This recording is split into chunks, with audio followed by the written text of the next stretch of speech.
হায় হায় হায় হায়, সারা দুনিয়া আমি খুঁজা মরি আর উনি হানায় বইবে না কান্না শুরু হয়ে যাচ্ছে। হ্যাঁ কি হয়েছে আম্মা? জ্ঞান খুঁজতেছি না। কেন খুঁজছি? হ্যাঁ এই তুই কি কাবিনের টাকার লাগে আহানে খুঁটি গাড়ি বই রইছ? কিসের কাবিনের টাকা আম্মা? কথা শুনলে আমার সিটিটা জ্বললা যায়। কিসের কাবিনের টাকা তুমি বুঝো না? না আমার পোলাই যদি তোর ডিভোর্স দেয় তাহলে তুই কাবিনের টাকা পাবি, আর তুই নিজের থেকে যদি ডিভোর্স দিস তাহলে তোর কাবিনের টাকা পাবি না।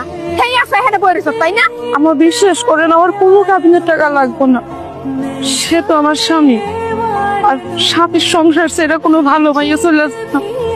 আম্মা এই কাজটা আমি করতে পারবো না। ওরে আমার ভালো মাইয়া রে, ভালো একদম পাইয়া ভাইয়া পড়তা। আমার বিশ্বাস করেন আমি অনেক কষ্ট কইরা সৎ পথে টাকা ইনকাম করছি। আমি একটা টাকাও হারাম ইনকাম করি নাই আম্মা।